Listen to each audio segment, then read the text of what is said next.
More than anything else in this world, baseball cards have the power to transport me back to my childhood in rural Indiana.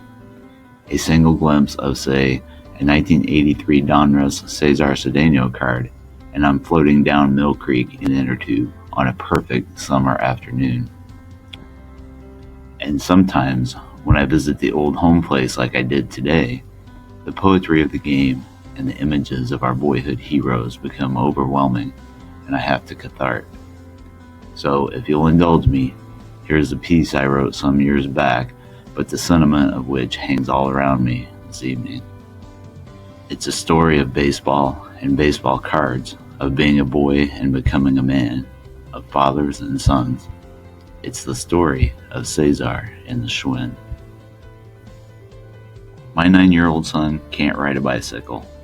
That in itself is not really a revelation or an indictment of my value as a parent, but it's not really my confession either. My secret is that I don't care that he can't ride a bike. More than not caring, each passing year leads me closer to the conclusion that at least a part of me doesn't want him to learn how to ride a bike. And I think there's something dark and little and sad and maybe even scary in that. And why would I take any kind of joy in having my son miss out on one of the great pleasures of childhood? Am I lazy? Not willing to work hard enough to get the job done? Am I just sadistic? I don't know, but I suspect it's because as long as my boy can't ride his bike, there is a chance that he will come ask me to spend some more time teaching him, and that will keep him little, and it will keep me young and needed. Because if there is one thing that a father wants, it is for his son to need him and to come to him for help and advice. So my son muddles along through his summers, swimming daily, taking piano lessons, playing video games, but not riding his bicycle. Me, on the other hand, I could ride a bicycle country style like nobody's business. In the winter of 1983, my parents helped me celebrate my 11th birthday with a trip to a genuine Schwinn shop to pick out a brand new bike. And what a beauty I found. The tweener bike in Dodger blue with an ethereal sheen to its metal crossbars and the tactile blue tape wrapped around its underturned handlebars beckoned me as soon as I walked in the shop. I was overweight and sort of short for my age, so this outstanding machine, sporting wheels in between a full 10-speed and my banana-seated kiddie bike, was perfect. I grabbed it and fawned over it the way I had my first puppy some 6 years earlier. I spent the rest of the cold months alternately spit-shining my new baby and straddling the soft black seat while watching TV. Spring took an extraordinarily long time to arrive that year, or so it seemed to my young heart, eager for the freedom to love my new bike the way it should be loved, out in the gravel and dirt and grass and fresh air.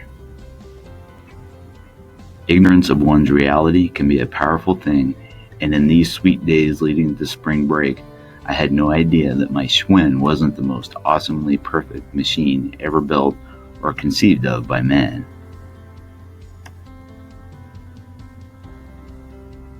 Cesar Cedeno was the human embodiment of my Schwinn.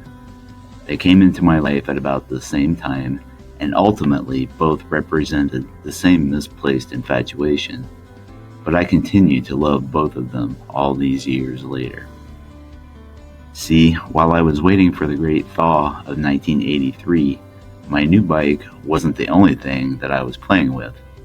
No, I dragged out the dog-eared and bent baseball cards that my mom had bought me occasionally since 1981 during her weekly trips to the grocery store. I'm not really sure what made me drag out these dusty hunks of cardboard other than abject boredom, but I do remember how dingy the 1981 Topps cards felt, and they fit right in with my mood. The Fleer and Donruss cards from the same year, though seemingly designed by blind men, were printed on white cardstock rather than Topps drab brown-gray, and so seemed a bit lighter of spirit. To my untrained collector eyes, all of the 1982s seemed a good deal chirpier than the 1981s. Who knows? Maybe I had heard some carping about the strike that forever tainted my impression of that dreadful summer. At any rate, I spent a lot of those cold months getting acquainted with the stars of the game, according to my wealth of baseball knowledge. Shooty Babbitt, Barry Foote, Fred Lynn, and of course, Mike Cubbage. To that point, I had fairly hated all things baseball since I got hit in the arm with a fly ball and nearly tossed my McDonald's cookies running laps on the second day of Little League in second grade. On that day, I hung up my spikes for good and committed to a life as far from baseline chalk and fungos as I could possibly get. But the concoction of cabin fever, spring training images of mostly sour-looking men on poorly designed swaths of cardboard, and reams of statistics and funny little cardback cartoons swirled into a position that transformed me into a new creature by the time Easter rolled around, a baseball fan. Of course, as a new fan, I needed to choose a team.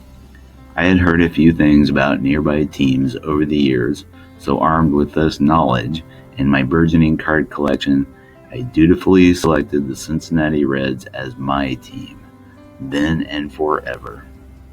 Of course, my cards extended back only to 1981 and forward only to 1982, which means I could only see statistics as late as 1981.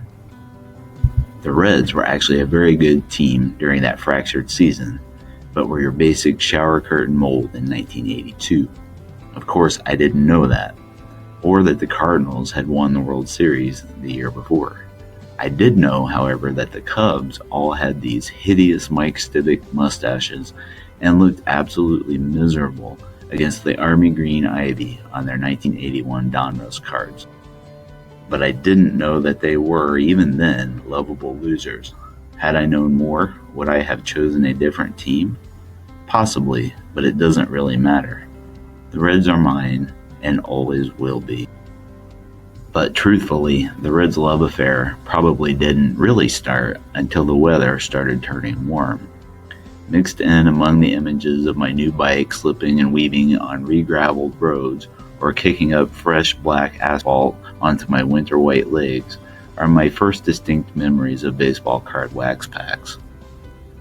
And though I probably bought, more like finagled from my parents, more Topps packs than any other during the ensuing summer, it is the blue-green Donruss pack which really stands out in my mind.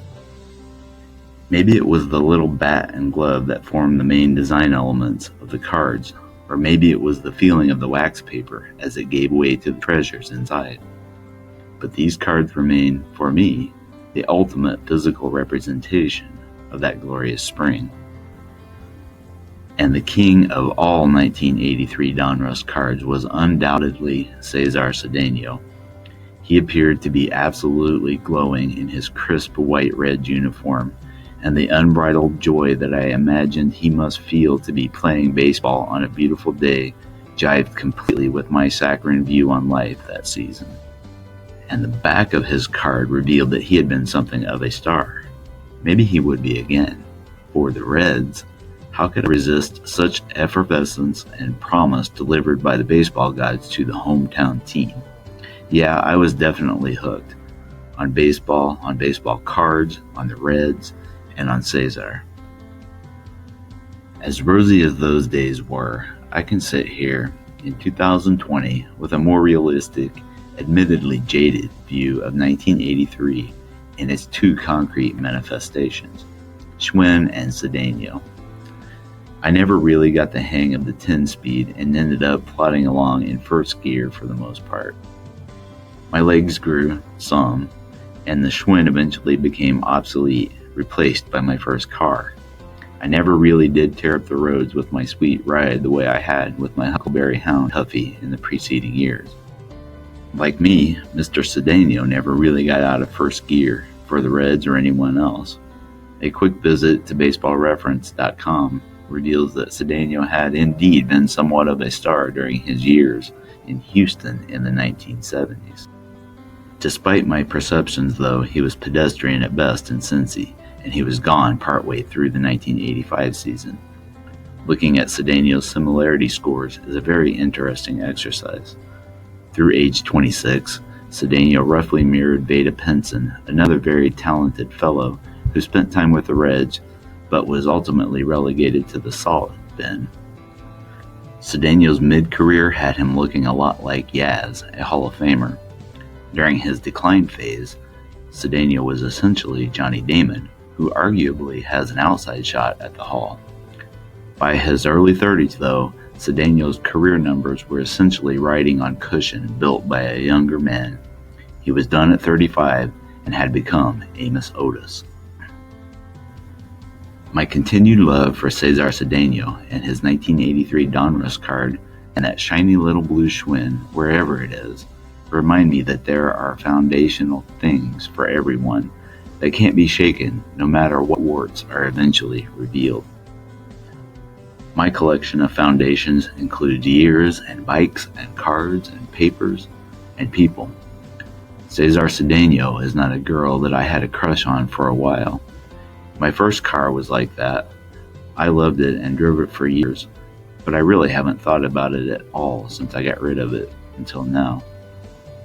Cesar Cedeno, in some ways, is my father, and he's me as a father.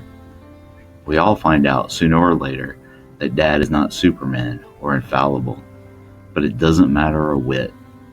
He's part of our core, and deep down, there is a part of us that knows, just knows, that he really can bend steel.